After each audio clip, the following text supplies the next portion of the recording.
Apocalipse, 66º livro da Bíblia e 27º do Novo Testamento.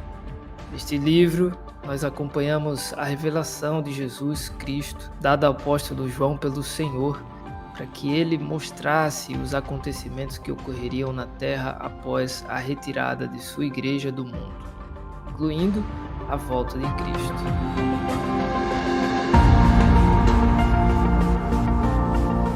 A autoria do livro é atribuída ao apóstolo João, e neste livro nós encontramos diversos avisos sobre o fim dos tempos e do julgamento de Deus.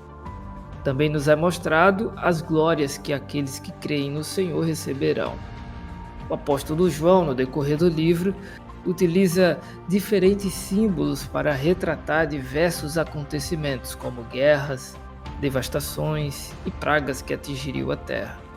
O momento em que a besta se estabelece na terra é adorada pelo povo e eles receberão a sua marca. A batalha do Armagedon, a queda de Satanás e sua prisão no abismo por 1000 anos, o reino de Deus e a natureza da cidade eterna do Senhor. Meu nome é Isamar Morales e esse é o podcast do Escatos. E aqui nós falamos sobre escatologia, teologia, estudos bíblicos e esperança. Hoje vamos estudar especificamente sobre o capítulo 13 desse livro, que é importantíssimo para a nossa época. Em suma, Apocalipse 13 é um texto simbólico, profético e que traz menção a coisas interessantíssimas como as duas bestas, a que emerge do mar e a que emerge da terra, e também a marca da besta, o 666, muito citado por aí afora.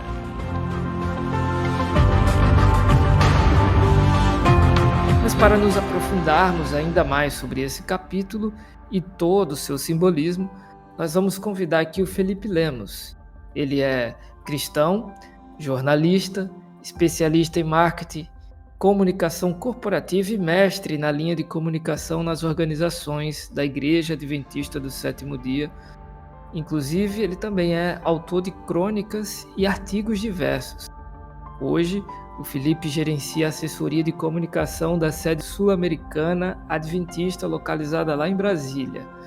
Nós vamos estudar sobre como entender o Apocalipse capítulo 13.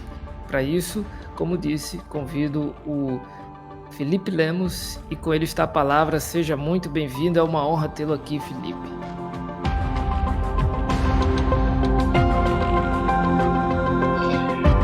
Uma honra para mim. Muito obrigado, Isamar, pelo convite, pela oportunidade de compartilhar um pouquinho da palavra de Deus. E é sempre uma maravilha falar de profecias, né?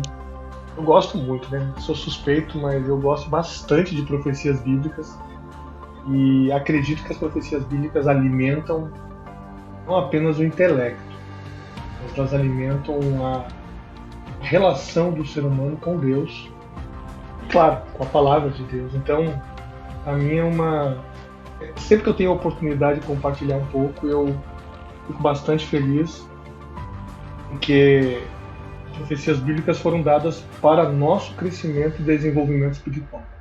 Amém. Fico muito feliz de recebê-lo aqui, saiba disso. O Felipe Lemos, ele é muito conhecido aí por gravar lives no canal lá do Michelson Borges, e ele também dirige algumas colunas lá no site da Igreja Adventista, as quais inclusive tem muito bom conteúdo sobre profecia. Eu diria que o Felipe é um especialista. Inclusive, Felipe, eu achei uma playlist no canal da igreja, no YouTube sua, explicando ali passo a passo, introduzindo o estudo do livro de Apocalipse, muito bom inclusive. E hoje nós temos a honra de recebê-lo aqui, vamos falar com ele sobre Apocalipse capítulo 13.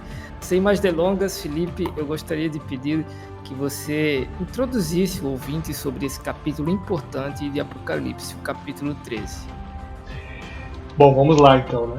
O livro do Apocalipse é um livro extremamente importante, mas infelizmente mal compreendido. Algumas pessoas transformam esse livro em algo assustador, terrível, quase um filme de terror. e vão para um extremo, imaginando que o Apocalipse significa o fim de tudo e um fim trágico, uma destruição cataclísmica, catastrófica, e acham que o Apocalipse trata disso. Outros preferem se distanciar do Apocalipse e dizem, não vou estudar porque não compreendo, são muitos códigos, indecifráveis aparentemente, e eles acabam fugindo do estudo e negligenciam uma aproximação com o livro do Apocalipse. Para falar de Apocalipse 3, a gente precisa rapidamente entender o que é o livro do Apocalipse. O livro do Apocalipse, como você já introduziu, é um livro cuja autoria é atribuída ao apóstolo João, sim, o mesmo apóstolo João lá, que esteve bem pertinho de Jesus, que cuidou da mãe de Jesus na crucificação, que escreveu o Evangelho, que escreveu as cartas já na condição de presbítero em Éfeso. João também, que foi o filho do trovão, convertido. Esse João que praticamente no final do primeiro século da era cristã recebe visões e as escreve. Visões que ele recebe na ilha de Patmos, uma ilha que, apesar de ficar num lugar muito lindo, o Mar Egeu, era uma ilha que, conforme arqueólogos explicam, servia também como um lugar de grande idolatria. A divindade Artemis, ou Diana, mencionada na carta de Paulo aos Efésios. É neste contexto em que João escreve as visões e fala sobre o Apocalipse. E, na verdade, recebe a revelação do Apocalipse. Apocalipse, conforme diz o primeiro capítulo, versículos 1 e 2, é uma revelação de Deus para o crescimento e o desenvolvimento, para a edificação espiritual. E se você quiser ser mais específico, a revelação de Jesus Cristo, a qual Deus lhe deu para mostrar aos seus servos as coisas que em breve devem acontecer, e que ele, enviando o seu anjo, deu a conhecer ao seu servo João. Esse é Apocalipse 1, verso 1. É um livro que é centrado na revelação de Jesus Cristo. Não é um livro cujos protagonistas são os inimigos de Deus. E aí vem o capítulo 13, que você acabou de perguntar. O capítulo 13, ele está inserido na parte que nós chamamos de parte escatológica do livro do Apocalipse. O que é a parte escatológica? É a parte que não é tão só histórica, mas ela tem elementos que projetam a interpretação para o futuro do profeta e, no caso, também nosso. Então, isso é muito importante a gente observar. Apocalipse, capítulo 13, está dentro dessa parte escatológica do livro. E o que aconteceu antes, né? Eu não vou fazer um resumo de tudo que vem antes, mas é importante entender algumas coisas. Primeiro, Apocalipse não é um livro escrito de uma forma linear. Então não é o primeiro capítulo você estuda uma coisa, no segundo é um pouquinho a mais, no terceiro, no quarto, como se fosse uma progressão. Não é bem assim, ele é um vai e volta. Não é cronológico. Não é cronológico, exatamente. Então não tem essa progressão cronológica. Então o capítulo 13 vai tratar de assuntos que já foram mencionados nos capítulos anteriores e também vai falar de assuntos que vão ser desdobrados de uma forma mais profunda nos capítulos posteriores. Mas basicamente, em que momento, em que lugar que está inserido o capítulo 13? Ele vem justamente depois do capítulo 12, onde há uma descrição do grande conflito espiritual entre Deus, o seu povo, e um inimigo que é apresentado em Apocalipse em vários momentos como dragão. Ele é mencionado como dragão. Então essa menção ao dragão é significativa, porque é a menção do grande conflito espiritual. É um conflito que faz parte do livro do Apocalipse e ele também se desdobra no capítulo 13. Então o capítulo 13 ele não foi produzido num vácuo. Ele vem dentro de uma linha em que você já tem a apresentação dos inimigos de Deus, também já tem uma descrição de quem Deus é e de como o seu povo vive. Isso já foi trabalhado dos capítulos 1 até o 11. Capítulos 1 até o 11 você tem uma descrição da atividade dos poderes do mal ao longo da história, contra o povo de Deus. Você tem uma descrição do perfil do povo de Deus. Você tem também uma descrição muito interessante da necessidade do povo de Deus pregar o evangelho até o fim dos tempos. O que capítulo 10 fala. O capítulo 11 tem um outro desdobramento histórico também, que tem a ver com períodos difíceis em que a palavra de Deus quase foi eliminada, mas sobreviveu, reviveu, né, como diz no capítulo 11. E aí você tem o 12, em que o grande conflito é colocado de uma forma mais didática ainda, porque tem dois lados como se estivessem numa guerra. E aí no capítulo 13 você vai ter o quê? Você vai ter um detalhamento de dois poderes que se aliaram, ou que são aliados do dragão, na luta contra o povo de Deus e na luta contra Deus. Então, é dentro desse contexto que tem Apocalipse capítulo 13. Então, eu tento aqui fazer um resumo dessa contextualização. Lembrando, Apocalipse capítulo 13 vai retomar uma situação conflitiva que já foi apresentada no livro de Daniel. Lá no os capítulos 7, 8, vai por aí, 9, 10, 11, inclusive no 12. Apocalipse ele vem dentro ele vem nessa atmosfera, principalmente o capítulo 13, que é o livro das bestas, né? O capítulo das bestas, como o pessoal gosta de falar. A besta que emerge do mar, o que sobe do mar, e a besta que sobe da terra. É muito bom, muito boa a introdução. E que introdução, né? Agora, esse capítulo, Felipe, esse capítulo 13 de Apocalipse, ele é um capítulo simbólico ou ele é um capítulo literal? Porque, assim, na verdade, o livro de Apocalipse, para alguns teólogos, ele tem algumas partes que é literal e outras partes que são simbólicas. Visão adventista, toda simbólica, ou apenas literal em alguns pontos, ou apenas literal ou apenas simbólicos em outros. Na verdade, ou em suma, o que eu queria saber é que esse capítulo ele fala de bestas, uma que emerge do mar, que tem 10 chifres e 7 cabeças, ou é o contrário, e aí tem tanta coisa ali, tem o número da besta que é 666. Isso tudo é simbólico ou é literal? Essa é a pergunta talvez a pergunta mais feita quando se fala de Apocalipse, porque as pessoas ficam muito preocupadas, né? Se for tudo literal, é assustador, porque são monstros marinhos, né? Monstros marinhos, monstros terrestres que vão se levantar e tentar devorar o povo em geral. Mas não dá para você acreditar que João esteja vendo algo literal na maior parte das vezes. Mas o que é interessante? Quando você vai para o capítulo 1, versículo 1 de Apocalipse, quando você vai ao grego, que foi o idioma em que João escreveu, isso é outra coisa que eu sempre falo nas classes em que eu dou. Não se esqueça, Apocalipse não foi escrito em português. Não tente interpretá-la a partir da visão semântica da língua portuguesa. Ela é uma tradução, ela é uma adaptação de outros idiomas que, por sua vez, trouxeram sites do grego, né?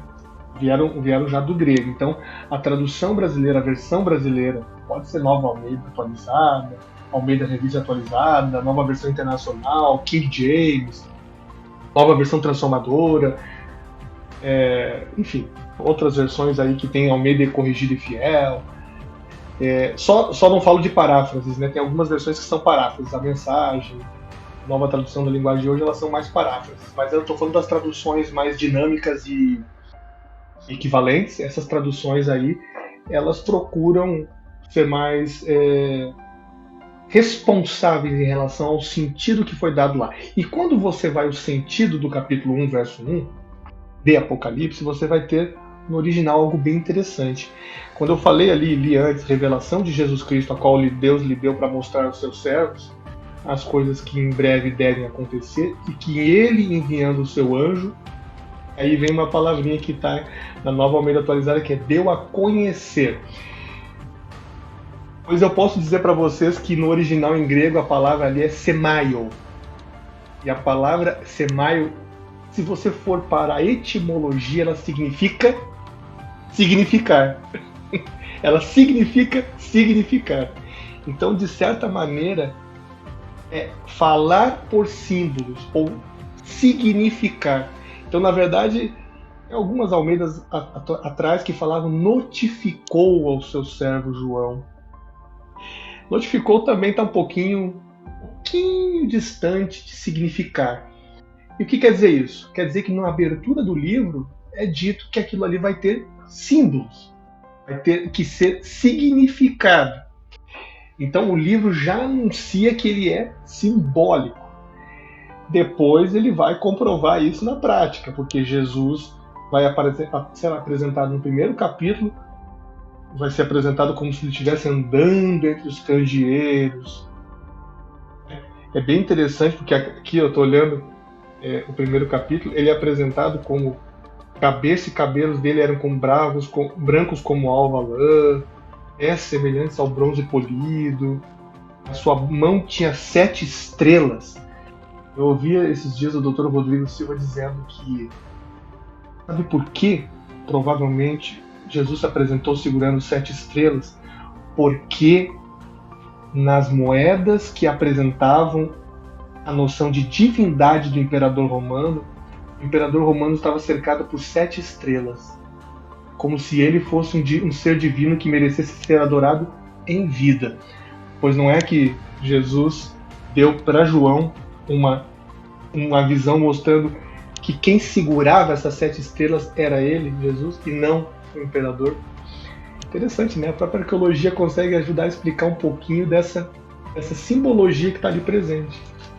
Sim, muito interessante. Até antes aqui do nosso de entrarmos ao vivo aqui no nosso podcast, nós conversávamos aqui nos bastidores sobre diversos pastores e pessoas que ficam aí na internet, talvez até enganados e enganando pessoas com teorias bem malucas, inclusive sobre o livro do Apocalipse, e teorias das mais diversas maluquices que nós vemos por aí. Por exemplo, tem uma versão da Bíblia que, como você falou muito bem sobre as traduções das mesmas, algumas não são tão responsáveis como outras e acabam sendo de fato paráfrases, né? Ou seja, acabam interpretando de uma forma e passando essa interpretação como se fosse uma verdade absoluta, sendo que não é. Por isso que é importante o estudo responsável da Bíblia, da Palavra de Deus. Mas enfim, essa pessoa mencionava que era possível sim uma pessoa usar tatuagem sendo cristã, porque na coxa de Jesus estava escrito ali o nome de não sei o quê. Então pega algumas simbologias do livro de Apocalipse e joga pra nada, né? Essa eu não tinha ouvido ainda, foi uma nova para mim. Entre muitas outras. Eu já ouvi a história de um líder de igreja que falou que as pessoas não deveriam ir à praia, porque uma das bestas sairia da praia, do mar, né? Então veja só, né? Por isso que o cristão antigamente não deveria tomar banho de mar, né? Então veja que é difícil você levar a sério esse tipo de interpretação, porque ela é tão conectada da palavra. Não é só porque ela tem uma certa falta de lógica, é porque ela não respeita o que o texto bíblico fala. Eu gosto muito de respeitar o texto bíblico, até porque o texto bíblico, nós acreditamos que tem como autor Deus. Então, se Deus revelou aquilo ali, eu não posso desconsiderar isso e já fazer uma interpretação própria da minha parte antes de levar em conta o que o próprio texto diz. Eu acabo sendo desonesto, e essa desonestidade intelectual é que proporciona esse tipo de esse tipo de distorção, de bizarrice aí que você falou, né? Sim, considero inclusive 2 pontos. Muitas vezes tem a incapacidade de alguém em interpretar o texto, e com isso a gente considera que a pessoa é ignorante intelectual e também teologicamente. E a segunda, que muitas vezes é o motivo próprio assim, da pessoa querer enganar de fato. Outra vez eu vi alguém assim, né, ensinando que a saia de uma cristã tem que ser usada e ela não pode estar acima do joelho, não só na igreja, né, mas em todos os lugares. Então uma mulher cristã ela não pode usar calça, tem que usar saia. Texto bíblico para basificar isso daí. A pessoa disse, olha, eu uso saia porque em Apocalipse o meu Deus, Jesus, ele usa saia. Então se ele usa, eu também tenho que usar. Qual a base para isso? Bom, na visão de João, ele vê Jesus com pés de latão ali, com algumas coisas, João vê, e as suas vestes estavam sobre os seus pés. Aí a pessoa pegou esse texto e disse, se Jesus usa, eu também tenho que usar. Então, chega a ser... Impressionante, hein? Chega a ser, assim, dá pra fazer um enredo de uma série e colocar na Netflix sem... É bastante criatividade, né? Haja criatividade nisso, hein? Haja criatividade. Vai muito além do texto, né? São interpretações metatexto, né? Você está enxergando o que o texto nem está trazendo. Sim. Aí, na verdade, é uma grande dedução pessoal e é muito perigoso, porque em cima de uma dedução pessoal, alguns grupos religiosos, inclusive, constroem conceitos completamente desconectados da realidade bíblica e acabam partindo para visões extremas, excessivas, por fim, que são grandes deturpações da palavra de Deus. Isso é muito nocivo, muito ruim. Muito ruim, sim. Agora, você citou aí esse pessoal que falou que não podia ir à praia porque a besta saía do mar, né? E possivelmente podia engolir eles ali, não sei, tô brincando. Mas assim, será que a palavra besta em Apocalipse significa algo... Enfim, o que significa a palavra besta no livro de Apocalipse? Bom, bestas são animais, também podem ser apresentados como monstros, depende da tradução. Normalmente a palavra mais usada é terion, que é usada como uma metáfora, né, para representar os inimigos políticos de Israel e Judá. Então você vê isso, por exemplo, em Ezequiel capítulo 34. São apresentados os inimigos de Israel e Judá como bestas. No versículo 25, o Deus de Judá diz que acabará com a besta ruim da terra. Ali a palavra hebraica é shai, traduzida ao grego pelo plural teria, ou terion, que seriam bestas. Plural seria teria, aliás, terion seria o singular, teria seria bestas. Babilônia, no Antigo Testamento, é chamada de Tanim ou Dracon, que esmagou Judá, mas que seria destruída pelo Senhor. Isso está em Jeremias, você olha Jeremias 51, por exemplo, menciona isso. Então, tudo isso para dizer o seguinte, para João, quando ele viu bestas, ele estava vendo algo familiar, que soava familiar para ele, não era uma coisa absurda, estranha, excêntrica.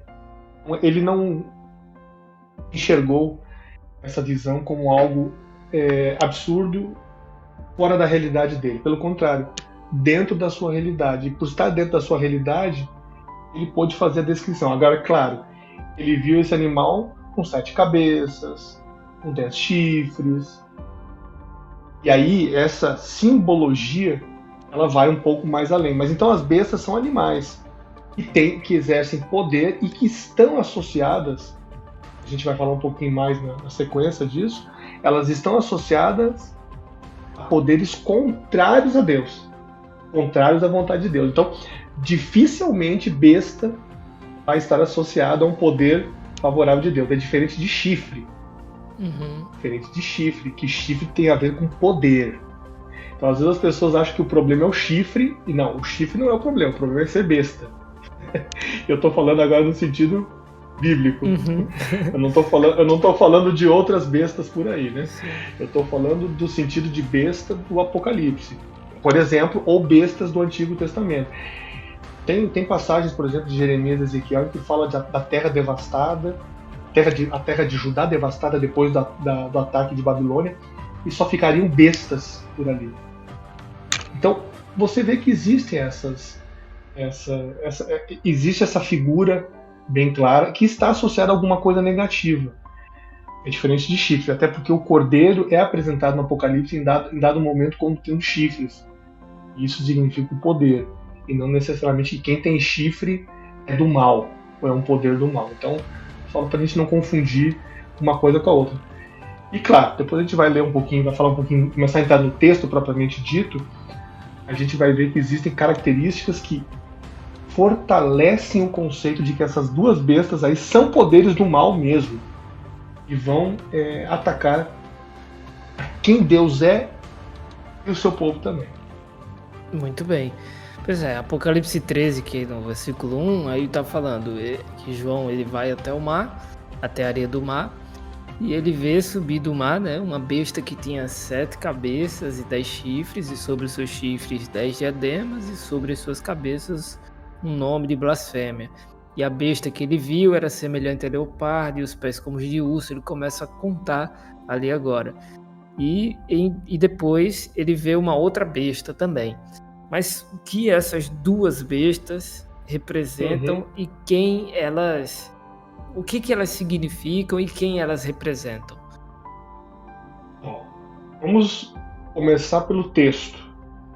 Vi emergir do mar, capítulo 13, verso 1, como você acabou de ler, uma besta que tinha 10 chifres e 7 cabeças. Ou seja, ela tem poder.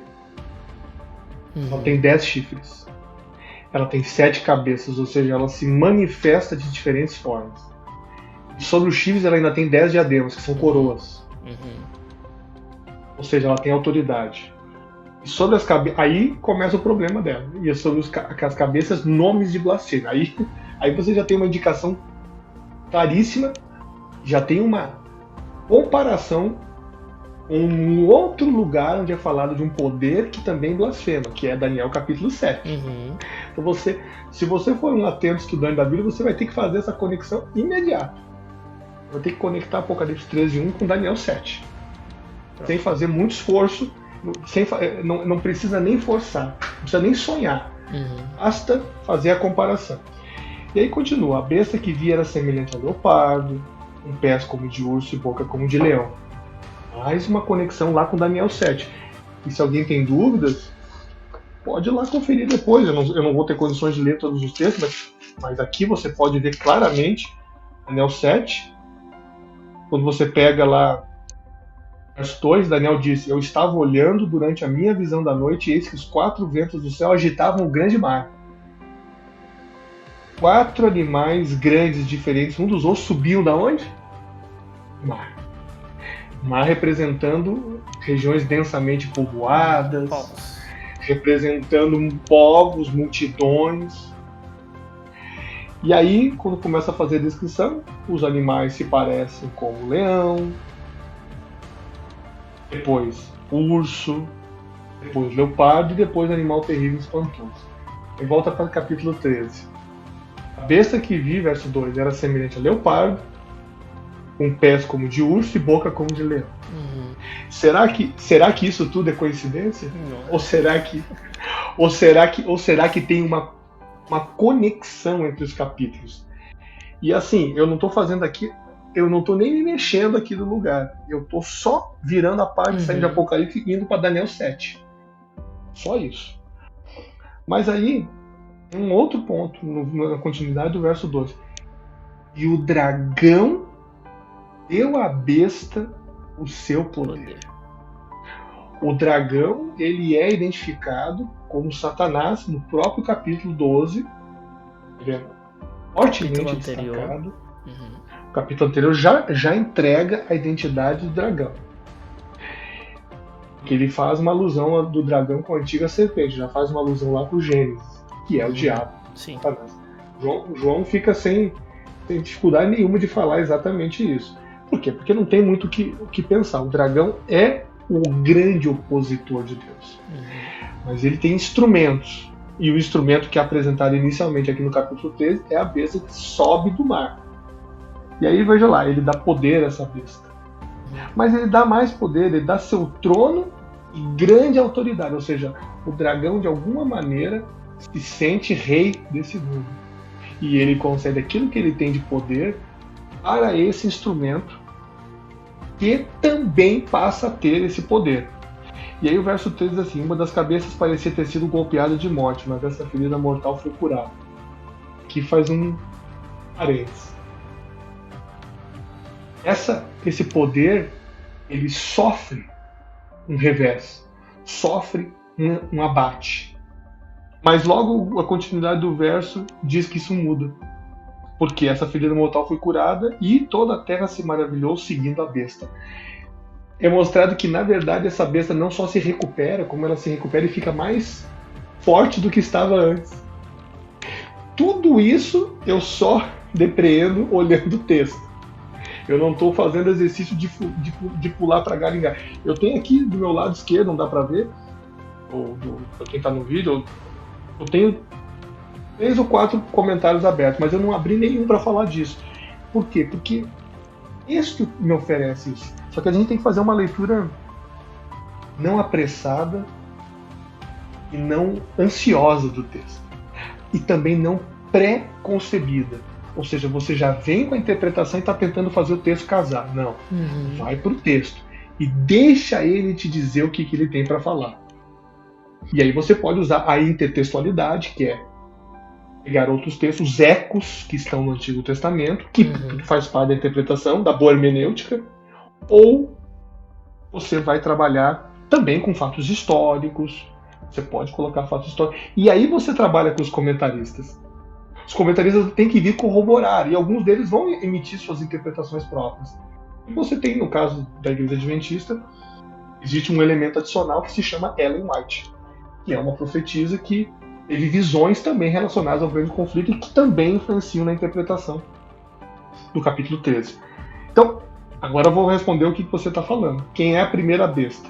A primeira besta, e aí vai continuar fazendo uma série de descrições dela, foi-lhe dada, verso 5, uma boca que proferia arrogâncias, blasfêmias, foi-lhe dada autoridade para agir durante 42 meses. Bom, aqui você vê que esse poder, ele tem um tempo de atuação contra Deus e contra o seu povo, porque diz que ela difama o nome de Deus e difama o tabernáculo, a saber, os que habitam no céu, e diz que ela luta contra os santos e os vence. Então tudo isso ela vai fazer, e aí dá até um tempo profético para isso, que é 42 meses. Se você for aplicar o princípio dia ano, que é o princípio que normalmente é aplicado para profecias, você vai chegar a 1260 anos. E aí você vai ter que tentar encontrar, ou você tem dois caminhos depois que você faz essas deduções, Zamaki. Ou você tenta descobrir que poder pode ser esse, levando em conta Daniel 7, porque você tem que levar em conta Daniel 7, porque existe uma descrição muito semelhante lá. Ou você faz o que alguns fazem, que é interpretar que João está falando apenas para o seu tempo. Se João está falando apenas para o seu tempo, ele só tem um grande império que estaria incomodando ele nessa época. Inclusive é o império que levou ele para o exílio, o Império Romano, pagão. Porém, alguém vai dizer, tá, mas isso aí é a interpretação correta. João está falando do seu tempo. O problema é que o Império Romano não se enquadra em grande parte dessas características apresentadas da besta que emerge do mar. Ela não tem essa... Aí você vai dizer, mas ela blasfema o nome de Deus. Sabe o que é blasfêmia? Quando as pessoas perguntam o que é blasfêmia, eu gosto de usar aquele episódio que Jesus curou um homem que foi descido pelo telhado dos seus amigos, o homem paralítico. Você já prestou atenção naquela cura que Jesus fez? Ele falou de cura e de perdão dos pecados daquele homem. Ele enfatizou o perdão dos pecados. E aí deu uma confusão lá em Cafarnaum. Ótimo paralelo. Uma grande confusão. O que os judeus acusaram Jesus? Blasfêmia. Porque eles falaram assim: com que poder você perdoa? Se você é Deus?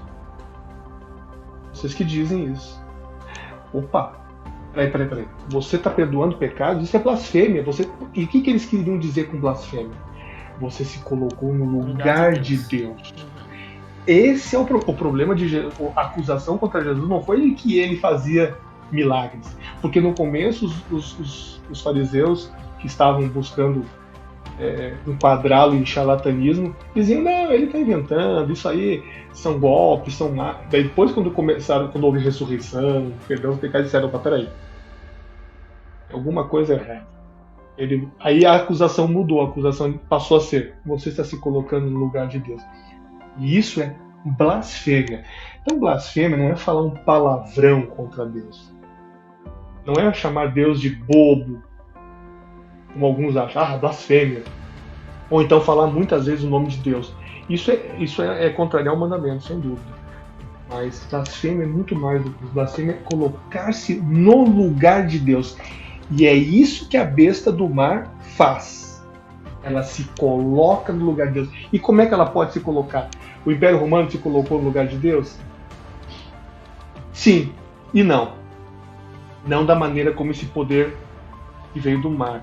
Por quê? Porque esse poder que veio do mar, continua o verso 7, foi-lhe permitido também que lutasse contra os santos e vencesse, foi-lhe dada ainda autoridade sobre cada tribo, povo, língua e nação, e ela será adorada por todos os que habitam sobre a terra, aqueles que desde a fundação do mundo não tiveram seus nomes escritos no livro da vida do Cordeiro que foi morto. E é muito interessante porque, ao contrário do que possa parecer,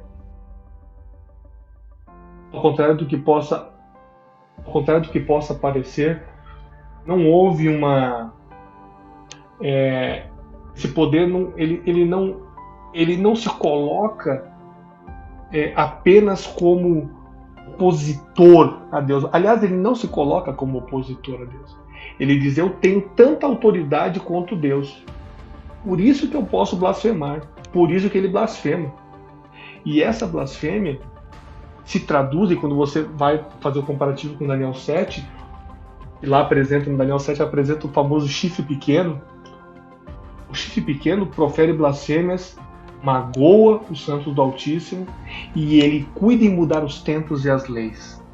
Ele muda aquilo que é expressa imagem do caráter divino, que é a sua lei. E isso é muito mais sério do que você simplesmente se colocar como um poder anti-Deus.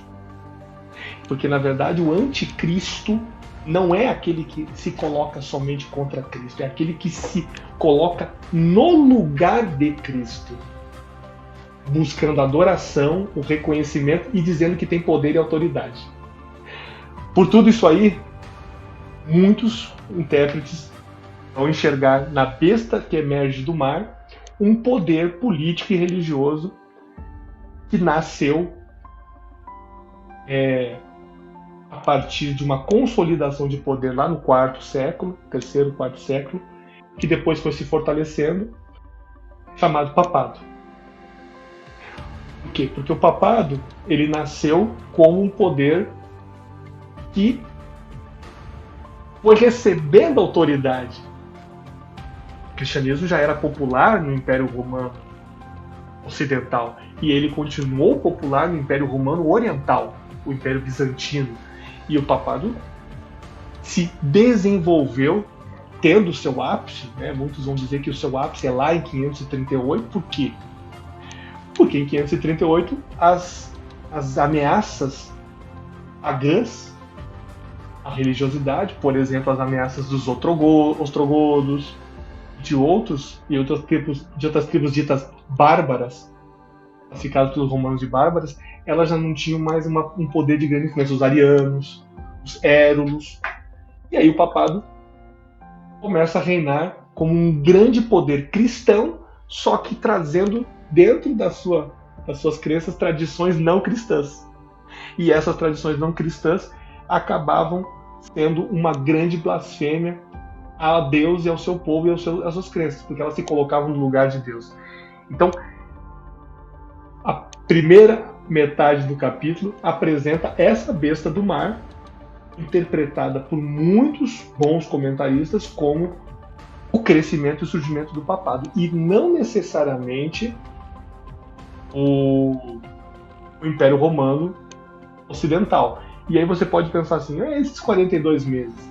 Esses 42 meses são apresentados por muitos como o período de 1260 anos da chamada supremacia papal. O que é a supremacia papal? É um período em que o papado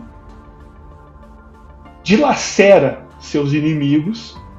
Seus inimigos são aqueles que discordam diretamente ou que buscam apontar erros desse ensino tradicionalista.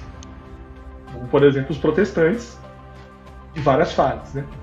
Protestantes de primeira fase, segunda fase, depois os protestantes históricos.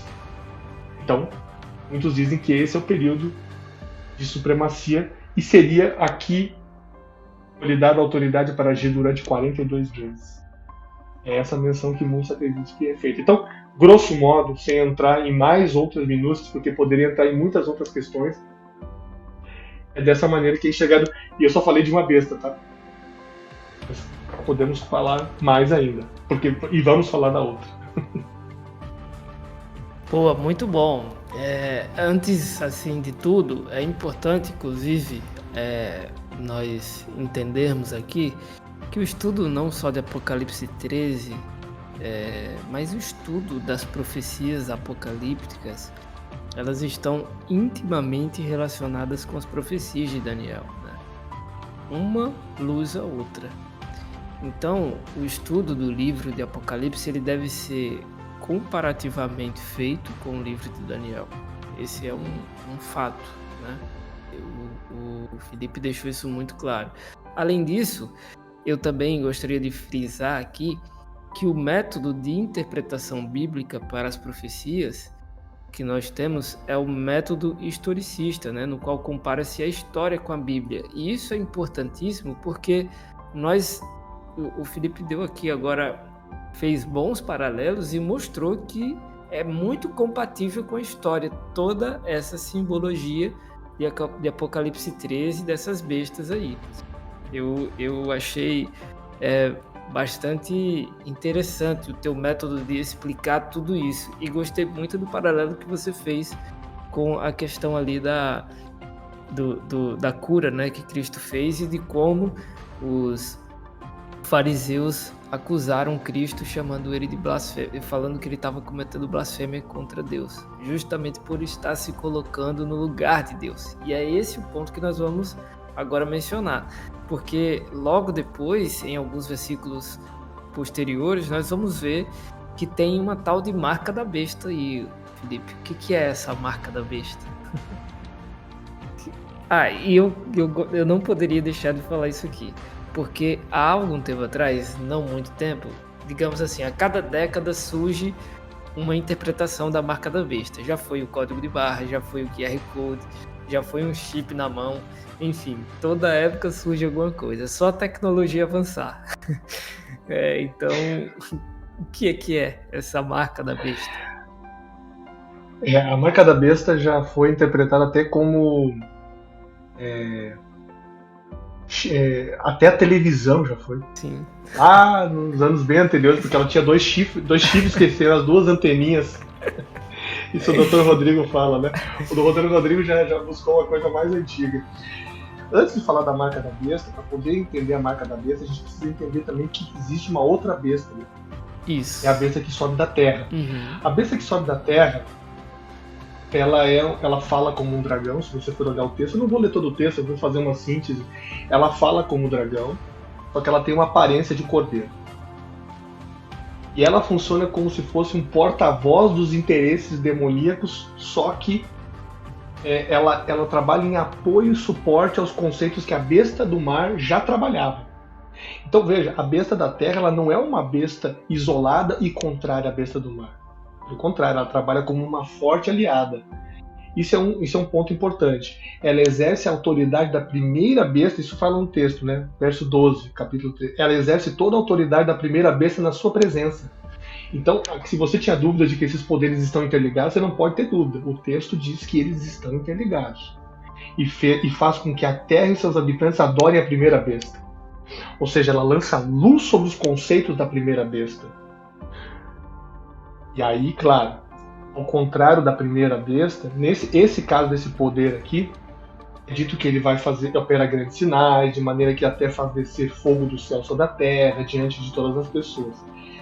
Mas o que me chama a atenção é que seduz aqueles que habitam sobre a terra. Seduzir é enganar. É uma variação de engano. Ele seduz e ele dizendo aos que habitam sobre a terra que façam uma imagem à besta, aquela que foi ferida à espada e sobreviveu. Ou seja, ele transforma o abatimento desse poder do papado que aconteceu no passado para transformar isso num ativo, numa vantagem competitiva, diríamos hoje no mundo corporativo. Ele transforma isso numa vantagem competitiva para dizer: continuem seguindo os conceitos dessa primeira besta. Só que ele traz uma roupagem um pouco diferente. Ele opera sinais, ele mostra algumas coisas sobrenaturais, ele fala como um cordeiro, como se ele tivesse uma piedade e um apego à palavra de Deus. Tudo isso para quê? Para seduzir, para enganar. Ele não vai enganar se ele não se disfarçar. E aí termina dizendo assim: e fizessem morrer todos os que não adorassem a imagem da besta. Aí ele passa para um outro estágio. Ele passa de sedutor, de enganador, para perseguidor. E finalmente para algoz, aquele que mata. E aí mata aqueles que não aceitam adorar a imagem da besta, nem o número do seu nome. E aí, inclusive, cria um ambiente, o texto termina assim, 16, 17, quer dizer que cria restrições para as pessoas que não adoram a marca da besta, que não seguem a marca, que não tem a marca da besta. Aliás, que não adoram não, que não tem a marca da besta. Porque se as pessoas que não têm a marca da besta terão privações econômicas e sociais, por consequência, né? E aí muitos vão dizer assim: tá, mas que poder que se encaixa com isso? Bom, esse não pode ser o poder papal, porque ele é diferente do poder papal. Ele tem que ser um poder que tem uma aparência de piedade cristã. Então ele tem que ter um pé naqueles que se dizem fiéis depositários da palavra de Deus integral. Ora, só tem um grupo no planeta, na história, que se enquadra com isso, que é o protestantismo. O protestantismo rompeu com o catolicismo por dizer: olha, vocês não são fiéis à Escritura, vocês não vivem só a Escritura, vocês misturaram tradicionalismo pagão com só a Escritura. Perfeito. Mas e aí? Acontece que a profecia aqui aponta que mesmo esse grupo que fala como um cordeiro, mas age motivado pelo dragão, vai no final das contas ser um grande poder de influência para uma perseguição e para um engano. Todos os detalhes, Agamar, que a gente não tem quanto ao futuro, porque esse aqui é um texto que está projetando algo para um futuro distante nosso, inclusive, ainda. Mas algumas coisas são interessantes. Você tem algumas possibilidades de entendimento. Veja, a primeira delas é algumas referências, né, quando você vê essa segunda besta. Ela tem uma referência importante sobre a imagem da besta em Daniel 3. Lembra quando lá Daniel 3, quando Nabucodonosor fez uma estátua toda de ouro, né? Ele teve um sonho no capítulo 2 que era a cabeça de ouro. Aí ele disse: tudo bem, eu vou passar, mas não é bem por aí, eu vou fazer uma estátua toda de ouro e vou mandar todo mundo se curvar diante dela. Aí fez uma grande cerimônia no campo de Dura, que era uma cerimônia de cunho político e religioso, porque também tentava mostrar poder sobre os inimigos que estavam atacando Babilônia, as insurreições. Veja só que interessante, poder civil com ordens de implicação religiosa, que você vê no capítulo 3 de Daniel, que de certa maneira aparece aqui na segunda metade do capítulo 13. Outro ponto importante é a crise em torno da adoração. Somente Deus é digno de adoração. E os dois grupos que se formam se distinguem por conta de quem adora. Aqui a diferença é: um adora a besta e o outro não. E aí nós vamos chegar na marca da besta, porque ela tem a ver com isso. E terceiro, então, o símbolo da imagem da besta está relacionado à cura da ferida mortal. Isso indica reavivamento no tempo do fim, de uma dupla estratégia satânica, engano e coerção. E eu diria tripla: engano, coerção e perseguição. Isso já aconteceu, inclusive com a primeira besta. O papado participou do engano, coerção e perseguição. Veja só, a besta da terra reproduz e repete isso, só que a projeção é para o tempo final. E aí você diz assim, tá, mas em torno de quê? Em torno de que eles vão brigar? Aí vem a sua pergunta. Marca da besta. Porque o que acontece? É porque assim, as pessoas dizem assim, a marca da besta é uma coisa física. Não. Inclusive, não é física. Por quê? Porque a marca da besta, ela é apresentada no verso 18, aqui está a sabedoria. Aquele que tem entendimento calcule o número da besta, pois é o número de ser humano, e esse número é 666. Veja, o número de ser humano, o número da besta, 666, que tem a ver com a marca, são números relacionados ao que o ser humano desenvolveu, criou e construiu para se opor ao quê? Alguma coisa que Deus instituiu. Então, marca da besta, ela só funciona se tiver algum contrário dela. Sim, porque quem não é marcado pela besta é quem tem uma outra condição. E que condição essa é outra? Aí você... A maneira mais fácil de entender a marca da besta é entender em oposição ao que ela está. Então, as pessoas, quando vão fazer essas interpretações de chip, de anteninha, de não sei o que, elas não levam em conta isso. Elas falam assim, é uma coisa que vai ser marcada e eu não vou nem saber como. Eu falei, mas veja só, amigo, existe aqui no texto uma consequência negativa para quem não tem a marca da besta. Então, se fosse pensar racionalmente, todo mundo ia gostar de ser marcado pela besta. Não tem que passar por nenhum tipo de privação. Mas veja, não é isso. Aqui está implícito que a livre vontade, a livre decisão, a livre opção por estar ou não estar com a marca da besta. E não está falando que isso é simplesmente uma coisa que vai acontecer sorrateiramente, quase de maneira assim, descuidada. Nada disso. Qual é a antítese da marca da besta? Quando a gente entender que a antítese da marca da besta é sinal de Deus, selo de Deus, aí você tem que procurar o que é o selo de Deus. Dois textos só, Zamak, que nos ajudam a pensar no que é o selo de Deus. Vai lá para Deuteronômio capítulo 6. Lá no Deuteronômio 6. Deuteronômio 6, 6 a 8. Tá. Interessante, né? Essas palavras, é a Shema, né? Não é a Shema. Aquela oração de reconhecimento da divindade, da soberania de Deus. Todo judeu recita, sabe e leva em altíssima responsabilidade, em altíssima conta. Versos 6 a 8. Essas palavras que hoje lhe ordeno estarão no seu coração. Se você pegar o verso 5, vai explicar. Portanto, ame o Senhor seu Deus de todo o seu coração, de toda a sua alma e com toda a sua força. Estas palavras que hoje lhe ordeno estarão no seu coração. Você as inculcará a seus filhos e delas falará quando estiver sentado em sua casa, andando pelo caminho, ao deitar-se e ao levantar-se. Também deve amarrá-las como sinal na sua mão, e elas lhe serão por frontal entre os olhos. E você as escreverá nos umbrais de sua casa e nas suas portas. É por isso que hoje os judeus usam o famoso filactério, que é aquele artefato amarrado, aquela caixinha. E muitos deles você já devem ter visto os judeus ortodoxos fazendo um movimento de se curvar um pouco à frente. Sim. E inclusive no Muro das Lamentações, eu vi isso, assim, frontalmente, eles fazendo isso. O que eles estão fazendo? Eles estão reproduzindo essa ideia aqui. Essa ideia de quê? De que a lei de Deus está dentro de mim, e eu estou sendo selado. E isso é uma coisa que é na mão e na fronte. E veja só que o capítulo 13, volta lá para o 13. Apocalipse 13. Volta lá pro 13. Volta lá pro 13. O que vai dizer ali no final do livro, do capítulo? Verso 16. A todos os pequenos e os grandes, os ricos e os pobres, os livres e os escravos, faça com que lhes seja dada certa marca na mão direita e na fronte. Na testa, na fronte. É o contrário do que Deuteronômio é o contrário. É no mesmo lugar, mas é diferente o que é marcado. Aqui é marca da besta. 13.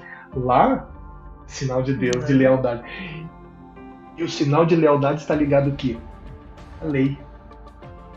Não está ligado. Aí você diz, não, mas amar a Deus sobre todas as coisas não tem nada a ver com a lei de Deus. Opa. O que Jesus falou? Quando disseram quais são os dois grandes. Ele falou os dois grandes mandamentos: amar a Deus sobre todas as coisas e o próximo como a si mesmo. Isso depende da lei dos profetas. Ele não anula a lei, ele diz: isso aqui é um resumo da lei. Isso aqui é um resumo, é uma síntese. Então, com base em Deuteronômio 6, com a comparação com Apocalipse 13, eu concluo tranquilamente que a marca da besta tem que ter a ver com o quê? Uma tentativa de reduzir a importância da lei de Deus ou de substituí-la. E aí nós temos uma questão muito importante adicional, porque existe na palavra de Deus em várias partes, principalmente quando você vai para lá, por exemplo, Ezequiel, capítulo 20, você tem um outro texto extremamente interessante que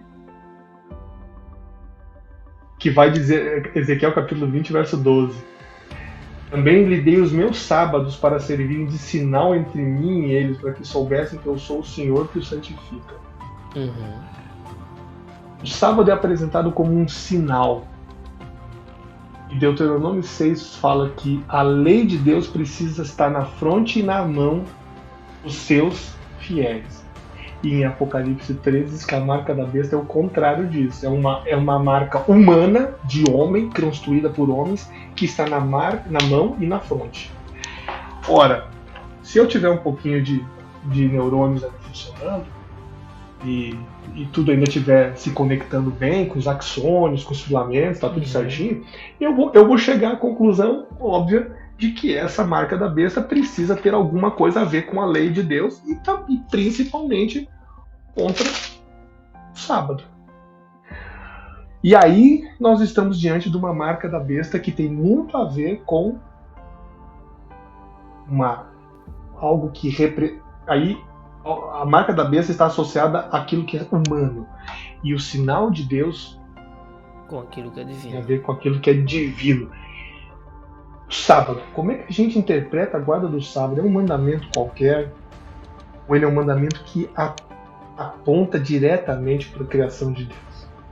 Essa é uma questão bastante importante. Vai para Gênesis, capítulo 2, Êxodo 20, 8 a 11, no próprio mandamento, e vai para Apocalipse 14. Se você quiser, você vai para Apocalipse 14. Apocalipse 14 faz uma referência total ao livro de Gênesis. Quando ele fala da tríplice mensagem angélica, ele vai dizer o seguinte lá: temam a Deus, verso 7, temam a Deus e deem a glória a Ele, Apocalipse 14, 7. Porque é chegada a hora em que Ele vai julgar, e adore aquele que fez o céu, a terra, o mar e as fontes das águas. Isso aqui é um eco de Êxodo e de Gênesis. Ou seja, a marca da besta tem uma total relação para ser uma antítese ou uma oposição, um conceito oposto ao conceito do sinal de Deus, que tem a ver com o sábado e com a criação. Então aí a marca da besta tem muito mais a ver com isso do que com uma marca no corpo, com chip intraepitelial, né? Subepitelial ali que você coloca.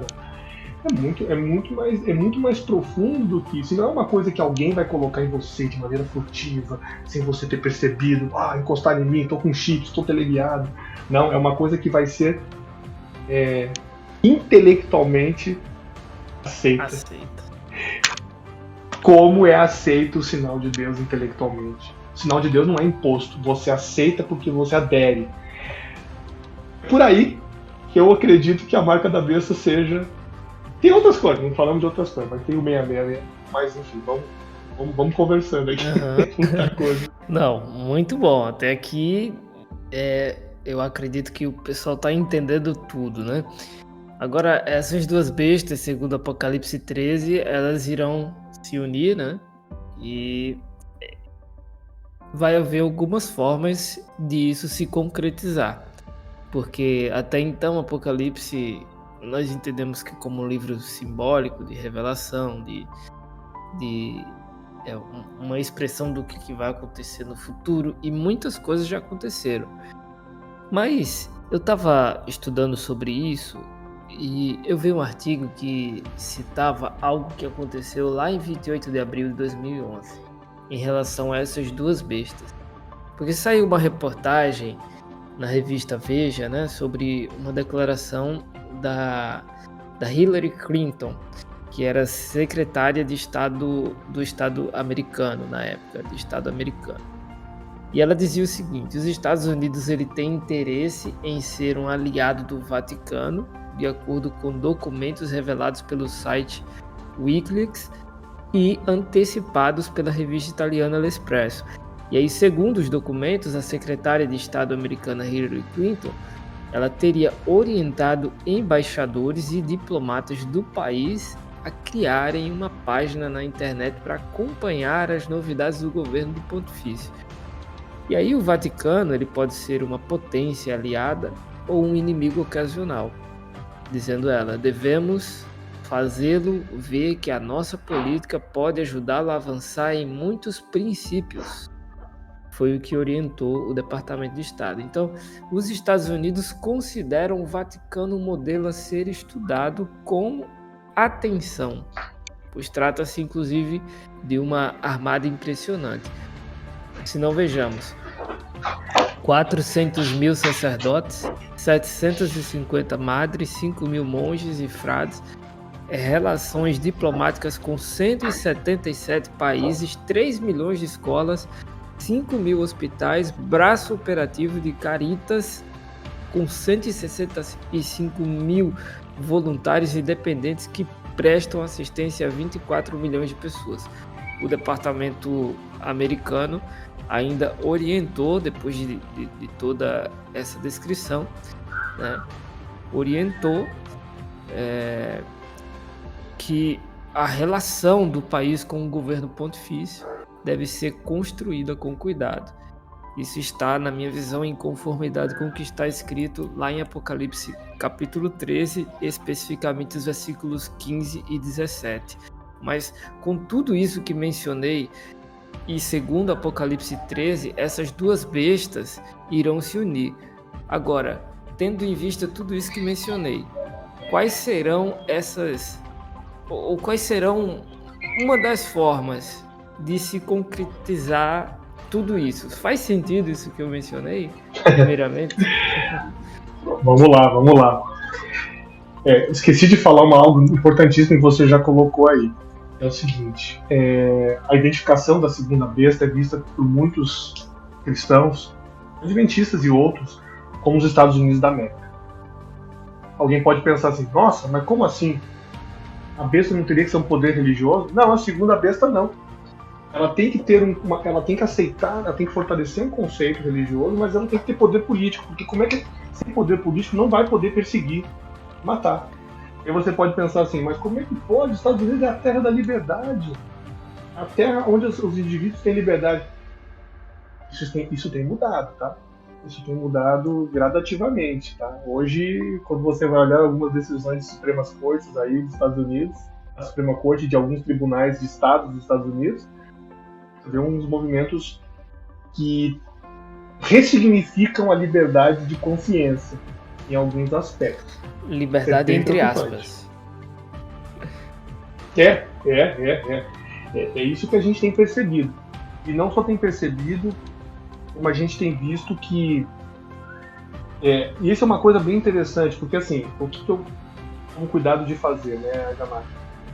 Você que acompanha meu trabalho e outros que acompanham o trabalho, eu sou muito cuidadoso, eu evito especulações que são muito produto de uma dedução muito imaginária nossa. Mas algumas coisas são possíveis de perceber a partir do texto. Primeira delas, essa besta da terra vai perseguir e matar pessoas tementes a Deus. Mas de onde é que você tirou essa ideia maluca? Não, essa ideia não é maluca. Ela está no texto bíblico.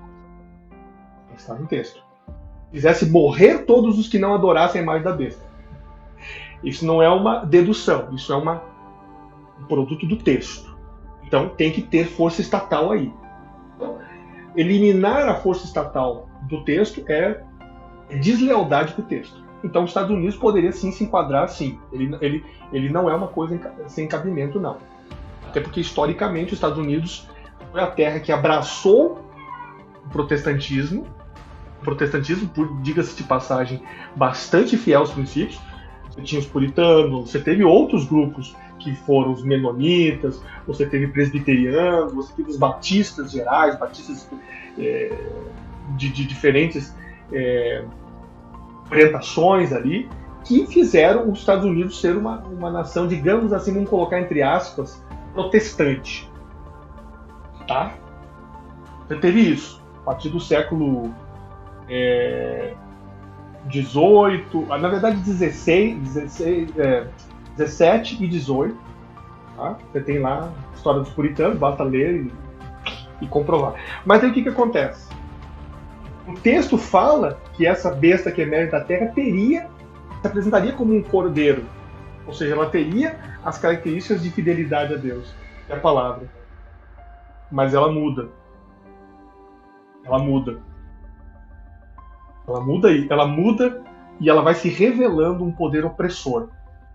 E aí, ela é um poder opressor que tem uma combinação. Aí nós temos uma combinação de papado, conceitos do papado, protestantismo que não é mais fiel ao texto bíblico, e você tem elementos, eu não vou aqui conjecturar muita coisa, mas tem uma parte do texto que diz que essa besta que emerge da terra, ela faz descer fogo do céu sobre a terra.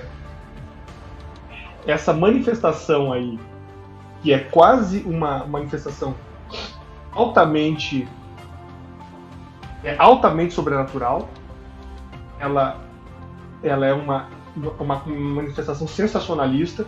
Ela pode estar presente em alguns movimentos religiosos, em algumas coisas, em algumas movimentações que de repente não foram vistas ainda completamente, mas que podem estar acontecendo. E tem um detalhe importante que você, aí entrando no que você mencionou. Existe sim uma aproximação do papado, e aí veja, o papado desde 1929 não é apenas um poder opinativo, ele é um Estado com assento na ONU. Ele tem poder de Estado, ele é o Estado do Vaticano. Desde 1929, com o Tratado de Latrão, em que Benito Mussolini devolveu, na verdade, o que tinha acontecido antes? Os Estados papais tinham sido confiscados aí por Napoleão, né? Napoleão, que já é a segunda etapa da Revolução Francesa, mas já é uma ditadura, né? Autocrática. Ela confisca os Estados papais, ou seja, as propriedades do papado, e depois uma parte é devolvida no Tratado de Latrão e vira o que nós conhecemos hoje como Estado do Vaticano, dada por Benito Mussolini, o ditador fascista, lá no 1929. O que acontece a partir daí? Você tem um fortalecimento do papado, daí não é mais apenas um poder moderador, mas é um poder que se envolve nas questões políticas, de novo, com força, tentando repetir, ou tentando fazer uma reedição do que foi lá no passado, e ele começa a se estruturar de novo nisso. E aí está infiltrado em todos, eu quero dizer assim, infiltra-se em todas as discussões políticas mais importantes do mundo hoje. E aí também vai trabalhando numa aproximação muito grande com todas as religiões, com todas, inclusive com o protestantismo, com os ortodoxos, com os judeus, com os muçulmanos, com as lideranças das religiões orientais.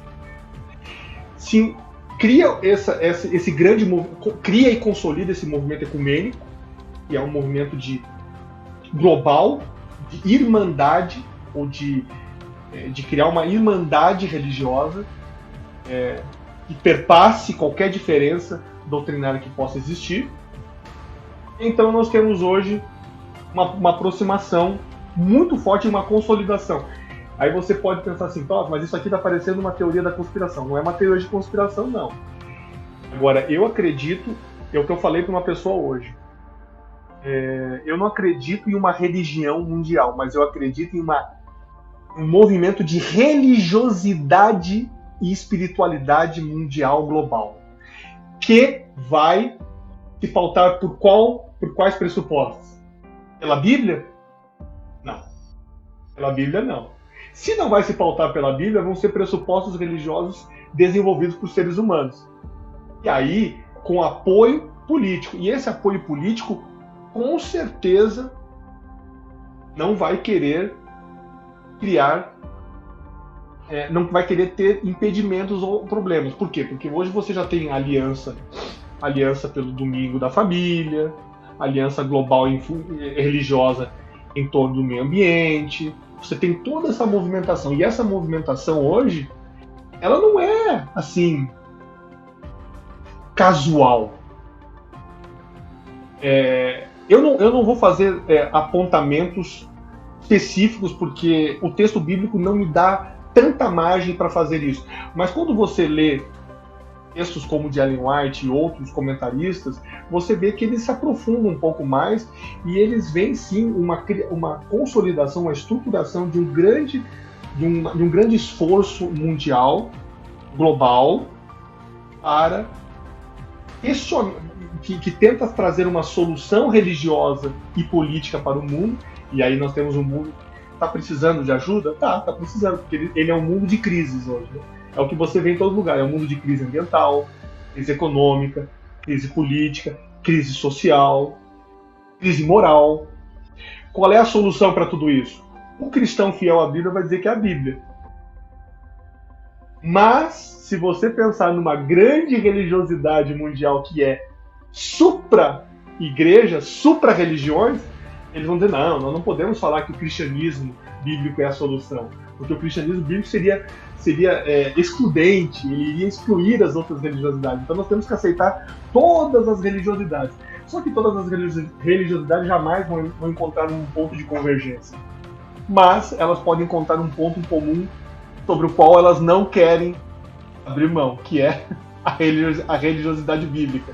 Então é muito provável e muito plausível você enxergar um final dos tempos bastante problemático para quem for fiel ao texto bíblico na sua essência.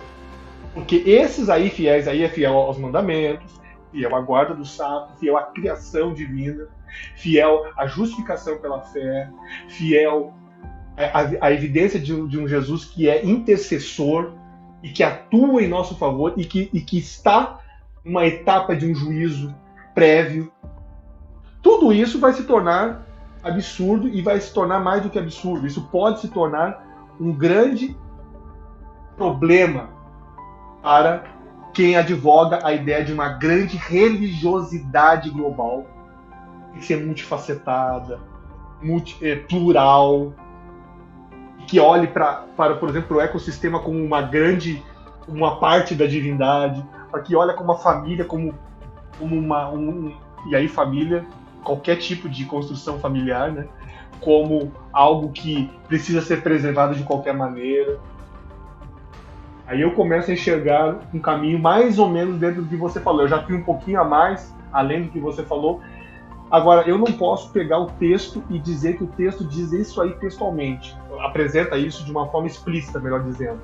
Mas o texto me oferece algumas pistas, sim, o texto bíblico, né? Uhum. Quando ele fala, por exemplo, aquele que tem o entendimento calcule o número da besta, pois é o número do ser humano. Ou seja, é algo de ser humano. É anti-Deus. Uhum. Aí você vai dizer, mas o papado fala anti e contra Deus? Ou seja, não precisa falar que Deus é ruim. Basta você apresentar conceitos que não são bíblicos. Você está desfazendo a mensagem divina da mesma maneira. Muito bom. O Dr. Rodrigo Silva, ele fez uma semana de oração lá na igreja do NASP, São Paulo, e ele foi a convite do pastor Gilson Brittner. E foi muito boa a semana, e numa de suas palestras, ele menciona algo que eu quero mencionar aqui também. Porque pelo bem maior, as pessoas são capazes de, inclusive, passarem por cima da liberdade do outro, pelo bem maior. Isso aconteceu, por exemplo, e eu acredito, quero abrir esse parêntese, eu acredito que há um Deus que está governando tudo, embora algumas coisas ruins estejam acontecendo, há um Deus que está governando tudo. Eu creio nisso. E eu acho que eu tenho veemência, convicção de que você também crê assim. Então, o que acontece? Nada do que está acontecendo no mundo atualmente e o que aconteceu há poucos anos atrás, como por exemplo a pandemia, que foi algo inédito para todos nós, assim, a forma com que aconteceu, midiática e tudo mais, nada disso foi por acaso. Deus ele tentou mostrar-nos algumas coisas. E uma delas o Dr. Rodrigo Silva, ele cita em uma de suas palestras lá na UNASP. E ele fala o seguinte: quer seja branco ou negro, de direita ou de esquerda, muçulmano ou judeu, todo mundo usou máscara, pelo bem maior. Pelo bem maior. Todo mundo usou máscara. Então, eu sempre me perguntei assim, né? Mas, Senhor, como é que tanta gente de tantas religiões, tão inteligentes, como é que eles vão ceder à marca da besta, né? E como que isso vai acontecer? Parece uma construção tão protestante, ou tão católica, ou tão cristã, né? Exatamente. Como isso vai acontecer? E sabe, essa palestra me abriu um pouco a mente, porque era uma dúvida que ele tinha também. E ele falou isso. E, de fato, as pessoas, pelo bem maior, né, elas fazem isso. E aí, certa feita, eu estava navegando no Twitter, que eu não recomendo para ninguém, é o esgoto das redes sociais, mas aqui é quando... Atual X, né? Eu tenho Atual X, eu tenho aqui o perfil do Scatus e eu sempre coloco alguma coisa ali. Só que alguém que eu tava seguindo curtiu, né? Pelo menos o Scatus a gente tem que seguir. Ah, né? Isso aí. E aí eu estava navegando ali, alguém que eu sigo curtiu um post do Papa Francisco, que tem um perfil no X também, no Twitter, no antigo Twitter. E ele postou o seguinte, eu até tirei print, tem até hoje esse print. O Papa postou: há males que vêm para o bem. Por exemplo, o Covid fez com que muitas pessoas paralisassem e passassem quarentenas em casa. Com isso, aí ele mostrou números, né? Diminuiu geleiras e tudo mais. E ele colocou no final: precisamos, depois disso, parar um dia na semana. Então, assim, obviamente, isso aqui não é achismos, isso aqui também não é como que se diz, teorias conspirativas. Isso não é nada disso, pelo contrário, sensacionalismo a gente já tem de monte, né? Tem muitos canais aí que fornecem o mercado da fé para muitos, e esse não é o intuito aqui. Nós estamos extraindo do texto coisas importantíssimas que eu diria estão acontecendo em nossos dias. E tá muito assim na cara de que essas coisas estão muito prestes a acontecer, muito. Tá tudo se desenrolando perfeitamente, né? Como o Apocalipse menciona, como a palavra de Deus aborda.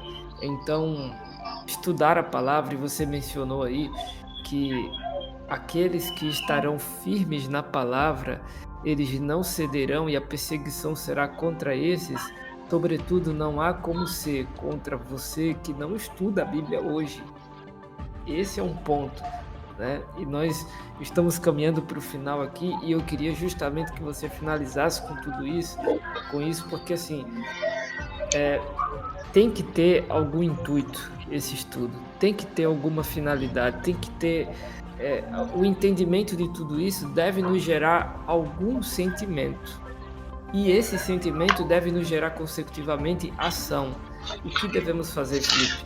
Na verdade, a pergunta mais clara aqui é: o que podemos concluir sobre esse estudo de Apocalipse 13 e o que podemos concluir sobre a marca da besta, né, que é o número 666, no qual você já explicou muito bem em tudo que mencionou até aqui.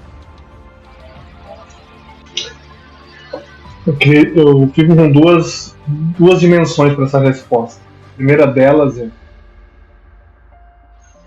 a grande mensagem que tem que ficar para nós sobre o capítulo 13 de Apocalipse é: existem poderes organizados do mal que seduzem, enganam e vão perseguir ainda mais, como já aconteceu no passado, o povo fiel de Deus. Portanto,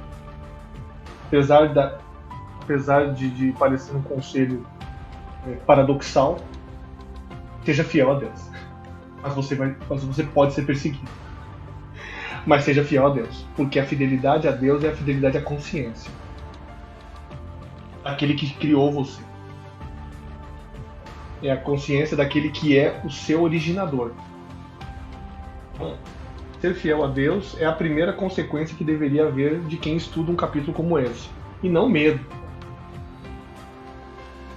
Além disso, nós temos uma realidade muito complexa que está fora do nosso controle. Eu não tenho controle sobre como as forças vão se regimentar, como os poderes vão se dar as mãos e de que maneira, em detalhes, eles vão trabalhar. Mas o que eu tenho nas minhas mãos é a possibilidade de buscar a Deus e estudar mais profundamente a palavra dele hoje. E isso está nas suas mãos e nas minhas. Isso aí não tem como você terceirizar e nem ficar acompanhando só. Não, vou acompanhar as pessoas estudando a Bíblia, vou acompanhar a pregação do Evangelho. Não, a pregação do Evangelho é para você acompanhar. A pregação do Evangelho é para você fazer parte. Sim. Olha o que diz Apocalipse 1, verso 3. Bem-aventurado aquele que lê e bem-aventurados aqueles que ouvem as palavras da profecia e guardam as coisas nela escritas, pois o tempo está próximo.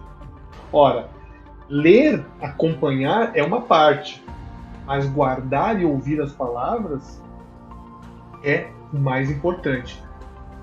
Eu posso dizer uma coisa: invista tempo para sua comunhão com Deus, na sua família, estudo da Bíblia, transmita o que você está aprendendo, não guarde só para você, transmita com tranquilidade, não tome o próximo como um inimigo a ser destruído, mas sim como alguém a ser educado, ensinado. Considere as pessoas. Ninguém aqui hoje está: eu odeio você porque você é adorador da besta, você é guardador do domingo, você é de uma outra religião, você nega a fé. Não atue dessa maneira. Jesus trabalhou com uma porção de pessoas completamente resistentes e com uma atitude recalcitrante em relação à palavra dele, e ele jamais as repeliu com ódio, com raiva, com desprezo. No contrário, ele as ensinou.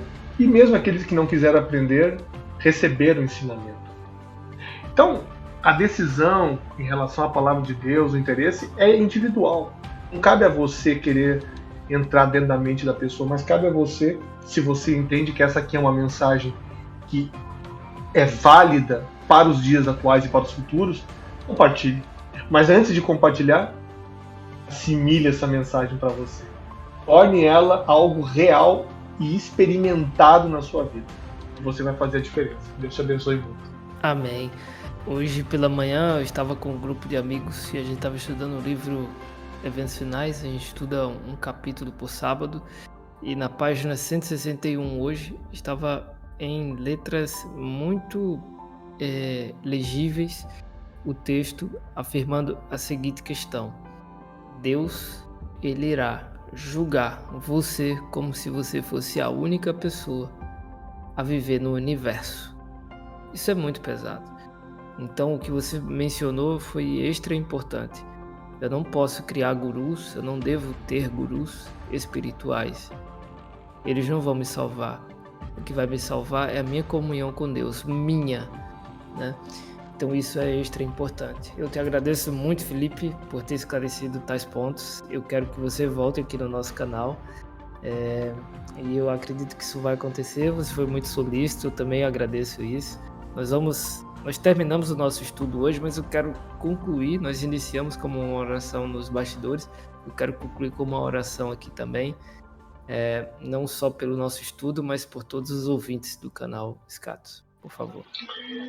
Grande Deus, louvado seja o seu nome por esse podcast, pela vida do Aizamaki, da sua esposa, do seu ministério, e por todas as pessoas que de alguma maneira são influenciadas por esse ministério. Toma a vida de cada pessoa que de alguma maneira vai ter contato com esse conteúdo em algum momento da sua vida. Eu não sei nem qual é o momento, mas eu sei que esse momento será um momento em que o Senhor certamente estará atuando na vida dessa pessoa. Ajude-nos a nos preparar espiritualmente para a breve volta do Senhor Jesus, que colocará fim ao domínio do mal e a esses poderes do mal. É por isso que nós vivemos. Amém. É que continuamos estudando e confiando no Senhor e dependendo do Senhor. Em nome de Jesus Cristo. Amém.